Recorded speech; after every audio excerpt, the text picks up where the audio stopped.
go in the side door. Oh, yeah.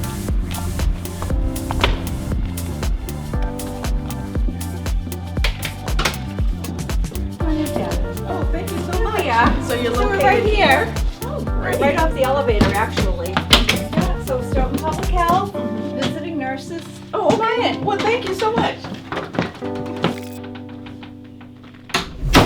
Hi, we're here today because we recognize the importance of the Stoughton Public Health Association and Visiting Nurse Association keeping seniors and those with disabilities in their home. I'm here today with Janice Bruce. She's the director of the VNA and Public Health. Please share with us a little bit about your background and a little bit about the services the VNA and your department provide to the community and to the immediately surrounding communities. Oh, thank you, Debra. Thank you for having me on your show. So my background, I became a nurse right out of high school. I went into, right away I started doing long-term care, and I was very involved in rehabs and nursing home work. And I think I got inspired to become a nurse when my grandfather had gotten sick when I was in high school, and I saw the wonderful care that he received at the facility that he was in. And I thought, well, if you're in a nursing home setting, you want to make sure that you're in a good one. And just the fact that I witnessed the caring nurses that were taking care of him, and how much it meant to the family and to my grandfather that he felt cared for. And so I think I was just being drawn to nursing from that experience. And as soon as I started working, as I first started as a nurse's aide in high school, my high school counselor picked up a phone as soon as I said I want to be a nurse. He got right on the phone and got me a job, like at 16 at a nursing home. And I just definitely found a passion for it. So that continued on, working in various settings, long-term care, rehab. I worked at New England Sinai Hospital. And I went in, funny enough, I went in to get a TB test from the public health department in Stoughton for another job. And the director there at the time said to me, have you ever considered being a visiting nurse or a public health nurse? As I just believe it was just timing and it was meant to be. And it was something that I had always thought about. I thought how much I would love to do home care. And that's how I got started. And my daughter was like 4 years old, starting preschool, and it was just sort of timing. And as soon as I started home care, I just knew I had found the place that I was meant to work at. I just loved it. That is such a wonderful story. Thank you for sharing that. You know, it's just my belief, my primal belief, my basic belief that everyone has a purpose in life. And I believe you found your purpose. You know, my grandmother was a registered nurse. She was a pediatric nurse. And it's just something about a nurse and their disposition. And you just glow when you talk about that field. Yeah. When you first became director of the Stoughton VA or public VNA, then where did you start and how did it evolve to what it is? Because you have such wonderful services now. And that's for those that are age 65 and older, plus those with disability? Yes, and anybody's insurance. We've expanded our insurance base, so we can take those people as long as we have their insurance that we can take. Some are only senior plans, like they're a Medicare Advantage program, but we can take like almost anybody with Harvard Pilgrim. We're mostly Medicare, but we do tough senior plans, Aetna, United Healthcare. So we have expanded our insurances. So we have to look it up to see if your insurance fits into our services. So if someone doesn't have insurance, do you direct them to go in another direction? Yes. Or you are a resource as well? Right, yes. And mostly the referrals will come from a facility, a hospital, or a doctor's office. So that's usually who we're talking to at the time and saying, gee, we just don't happen to have a contract. But if they have insurance, you want to try to get them to get the services under their insurance, maybe with a different organization. Obviously, if somebody had no insurance at all and they lived in Stoughton and they were having some problems and needed us to check in on them, we would go and see how they were doing and see how we could help them, and maybe they could benefit from, maybe it's not so much like a visiting nurse, but maybe what they really need is a ride to the doctor. Maybe what they really need is Meals on Wheels. Maybe they need a health aid. And that's when we would place a referral to an agency that might be able to provide those kind of services. So, I mean, we are a link for people to try to help them figure out what they need, because as you said, people want to, if at all possible, they want to age in place and they want to be at home where they're comfortable. There sometimes is a time when people are actually more secure in a different kind of setting. If the risks are so tough for them to be at home and they can't be, you know, we also want people to feel comfortable having good options of, you know, a different kind of setting, whether it's assisted living. Some people are more secure in a nursing home because they know they're not alone at night. There's somebody around the clock. So that happens too. But we try to help people with their life changes. Their situation may change. The availability of caregivers sometimes change. So we are there. We are the public health, and we are there to help people. The VNA portion is usually under the criteria for that is that we get a referral. It's usually from a hospital, like I said, or a doctor's office or a skilled nursing facility, and they tell us what they want the patient to have. Maybe it's just physical therapy, and maybe it's this, but it's all done under doctor's orders, and it's all done highly regulated, and it's like a doctor's visit, but you're in your home. So it's just it's a different. You're getting the services you need, the skills of a nurse, maybe to change your dressing, or to maybe you have just came out with pneumonia from the hospital and you need someone to check and get you better, you know, listen to your lungs, make sure you're eating, make sure your infections are improving, that you're taking your meds. So keeping your parents or keeping those family members at home as long as practical is the way I was raised. It was always in the forefront of my mind. And I know when different residents come to me, they talk about the importance of keeping their family members in home as long as they possibly can. Being home, that comfortable surrounding is so important. I know in my mom's last years of life, you know, going into hospice, I didn't know you could have hospice at home, you know, in that comfortable environment. And can you talk a little bit about that, you know, like that type of service, or what other service specifically you have? So when we go out to see a patient, we're evaluating everything. Obviously, we're in for the doctor's orders. And we sometimes report back to the doctor. The patient knows they're part of, they're the center of our care plan, the patient. And so we want to know what their goals are. It's not about what we think you should have, but like, what are your goals? And for everybody, it's different. A goal may be just to be able to get back out into their yard, maybe just to be able to safely navigate, to be able to go out in their yard. Some people, their goal is to really just get out and about again. Our patients are homebound and they want to get like practice. For some people that may have had surgery, it's just getting that safe transfer into a car. So we look and see how are we going to achieve these goals and make that person, have that person be fully part of like we're a team and we're working for you, and the doctor is part of that team. If you have a caregiver there that's taking care of, they're part of that team. So we're all working on a common goal, and you can have several goals. Like, I mean, if somebody is, it may be as simple as learning how to take your medications appropriately and not be confused by them and understand what they're for. It may be a simple goal just to be able to climb up to your stairs, to be able to go back up into your bedroom.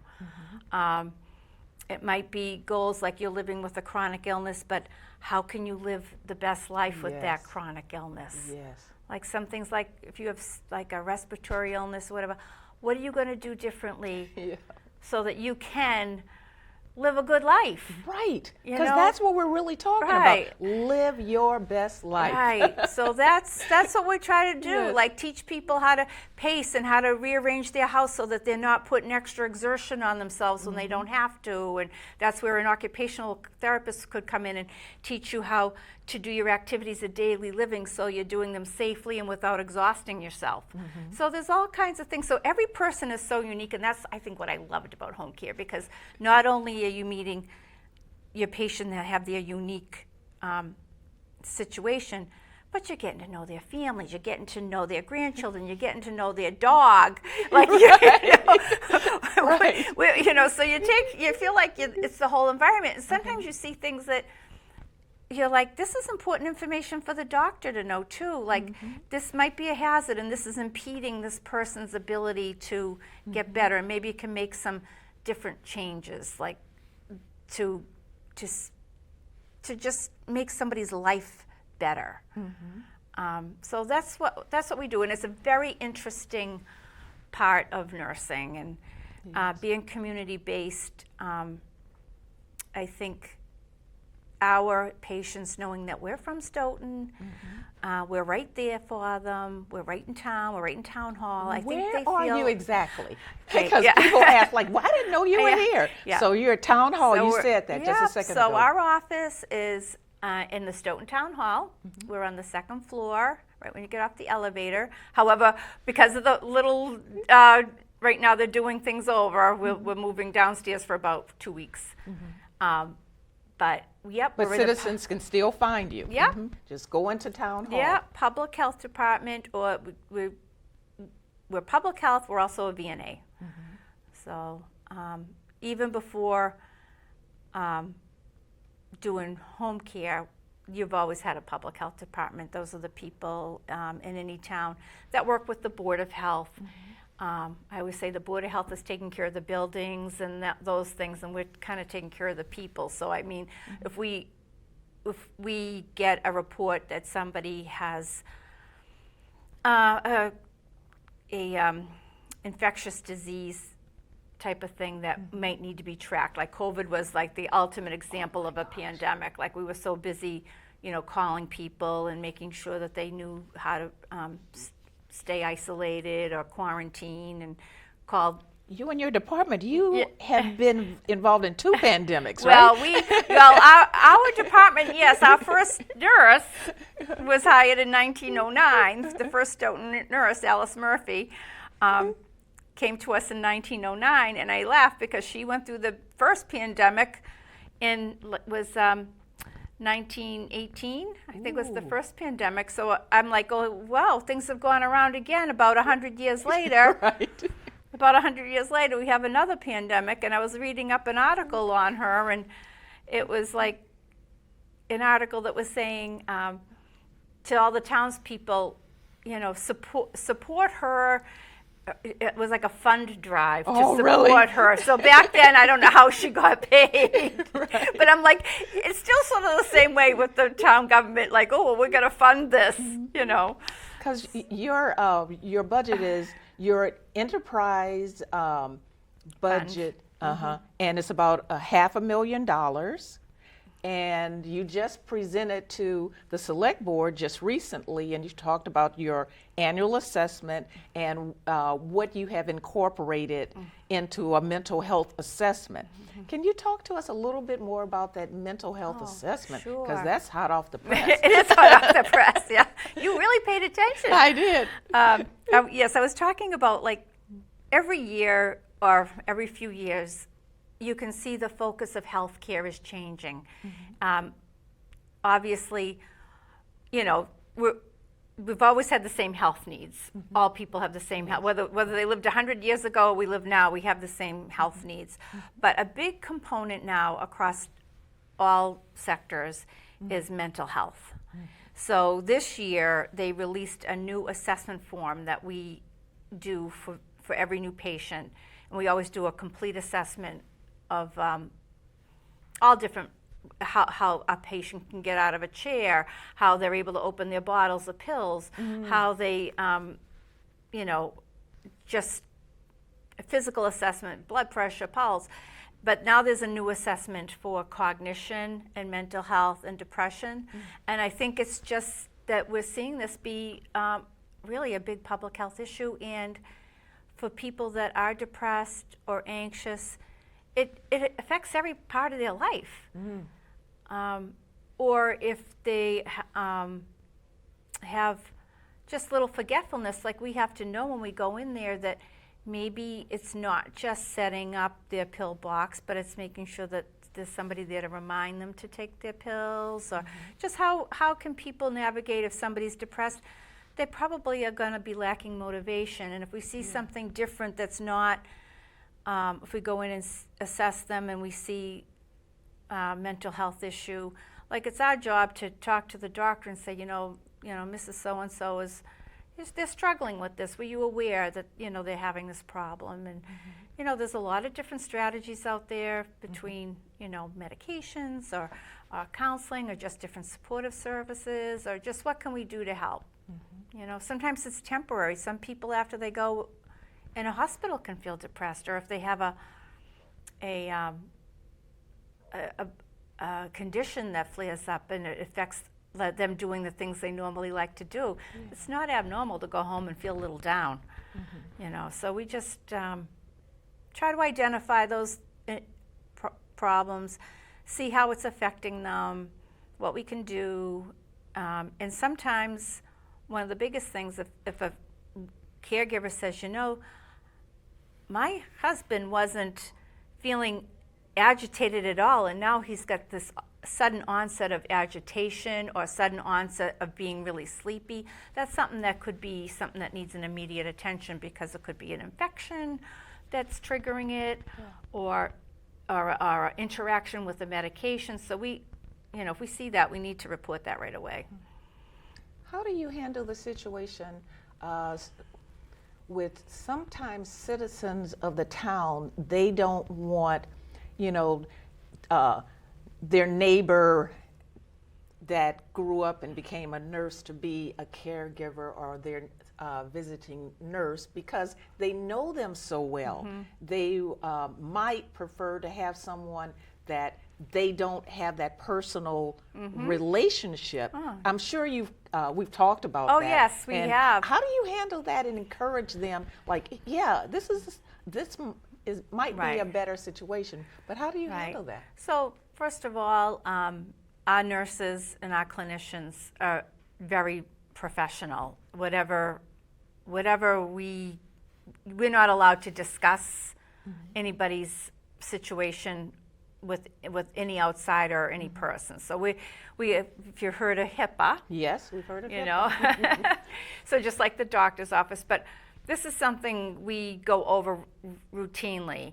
And even if someone calls our office and says, oh, do you have Mrs. So-and-so on service? We're not even allowed to give that information to somebody. Like we're not allowed to even say if they're being seen by a VNA. Like that's just, you know, we don't want people to feel like because we're Stoughton nurses that like their business is, you know, open to the public. Right? No, it's not. No. In fact, it's just nobody wants that. In fact, our office, a lot of people say we keep our door closed to our office, and a lot of people say, "Oh, why do you keep your door closed? I mean, you can come in, knock, and come in." I say, "Well, because it's a office that we are taking care of people in town, and we're just trying to keep conversations private. If they're having a case conference on something, you know, we're just trying to get that extra layer of security. So we're very tight with our HIPAA." How large is your staff now? Is it about 16 or? Yeah, we have about 5 therapists, 3 nurses. We have a billing person that does all of our Medicare billing, and then myself and my assistant Janet Crimmins, and she does quality improvement. Oh, and, yeah. Yeah, and then we have Teresa Doloff, who's learning Janet's job right now, and she does a lot of outreach in the community. She's sort of a community liaison. So yeah, we have a nice staff. We don't have a lot of turnovers of staff. We've worked together a very long time. Every once in a while, I've had 4 different directors in my lifetime. Oh, have you?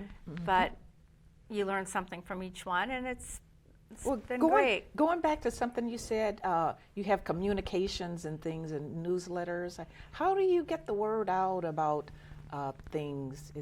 Where would we look? Where would we, the citizens of Stoughton, look? Okay, so we do have a website, the Town of Stoughton website, and they just put the new website up, but you can find out usually on the front page, if there's something that really needs to be notified, they will post that.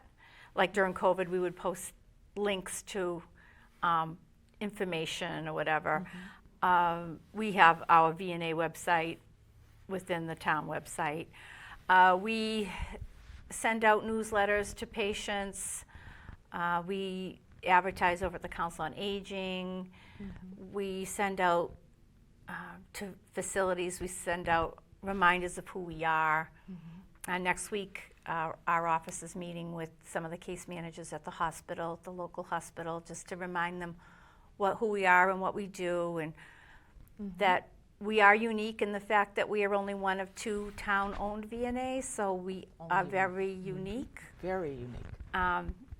But I think it's a great strength for the town, because it just kind of gives you that bond with your other departments. We work closely with the Council on Aging, with the fire and the police, Veterans Office. So I think it's a very cohesive way to do things. And when we had our surveyors come from the Department of Public Health in December, they were like so happy to see how our department functions within the town, and they thought it was a real strength to have that department to be a resource and to be able to provide services right from your town. And I think our biggest advertisement is our patients that we've had, because they're the ones that will tell their neighbor, tell their friend, like, hey, try Stoughton. They're great. They're right here. You need them. They're so local, and they do a great job. And a lot of times they will say to the doctor, I want Stoughton. They're like, who? Who do you want? Because we're not a familiar name. And plus our name is Stoughton Public Health, so I think they forget there's a VNA in there. Right. They're like, oh, I thought you were just public health. We're like, well, that's our official name, Stoughton Public Health Association, but we're also a home care agency. So, I know you said earlier that you don't have a lot of turnover, but with that said, I am very proactive on DEI type of work, diversity, equity, and inclusion. So if you do, how do you recruit to fill positions? I know you have to plan for that recruitment practices and things like that. But is there a plan in place to recruit for diversity, to represent the town population? Because what I thought of immediately was, if you're working with the town, it's the demographic is so broad, and there may be language barriers and cultural barriers as well. For sure. So that's what prompted me to ask you about this. Right. How do you handle that? Because that's kind of tough too. It's true. I'm trying to think of before COVID, we did advertise. We were looking for some weekend help, and we actually hired a gentleman named Kirk, who also worked in Boston. Kirk was a gentleman of color. And he had a full-time job, and he was awesome. But then COVID hit, and his job became huge in Boston. He was going on to become a nurse practitioner, and he was on the front lines in the hospital with when you saw the pictures of people Yes. totally, I don't know how he did it, plus he was a single dad. I was like, in fact, I should call him, see how he's doing. Yes, he as a matter of fact. he was a really great asset. Mm-hmm. But yeah, things. So we put it out there to try to see who is available to work for us, and we go to people's strengths and or what, like you said, we have a Portuguese speaking nurse in our office. It's wonderful. Like, so we know Stoughton is very diverse. So that's really important for people. First of all, communication. We do have a line, actually, an interpreter line if we need it. Oh, okay. That we pay every month for, just in case we need to be able to speak a language you're not familiar with. We have a translator, but we recognize the fact that it's all people. It's equity, and that all people can get the best health care possible. That is so true. In your closing remarks, do you have anything to share, such as where you've done a lot of great things, the department has evolved over time? What is that next thing that you want to do to take it to that next place in the cycle of evolution, I guess, or advancement? Yeah, well. You did the mental health assessment. That was a big deal. Know. I It's feel growing. Yes, I would love our agency to have more prominence in Stoughton. I would like for people, and I guess it is getting the word out, to be able to utilize these services, because I think they're excellent. Yes. And I want people to consider us the resource, to feel that they can call us and that we're here to help, and maybe we'll be expanding into another kind of a model along the way. Sometimes we work with our fire department on things, or people that I know some communities, it's all about preventing like rehospitalizations, preventing avoidable rehospitalizations if we can.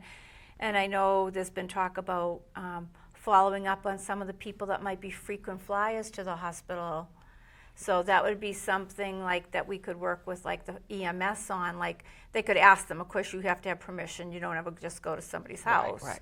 But to make maybe do those wellness checks and see what is it that you need that maybe you're not getting, that's making you go to the doctors, getting a lot of hospital trips. Sometimes we do hear from sometimes the fire department anyway. Like this person seems to have needs. Can you call them? And we do. We call them and say, would you like us to make a visit? What kind of support do you need? Right. To stay home. That's right. That's what we're aiming for. Right.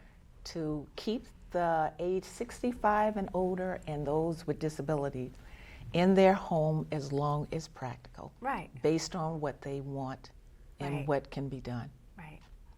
Well, thank you very much. Thank you, And you're Deb. located at Town Hall on the second floor, usually, but because of things that are going on, the renovation, you've temporarily We're temporarily moved. moving, but we'll be back, and everything will be painted and nice. And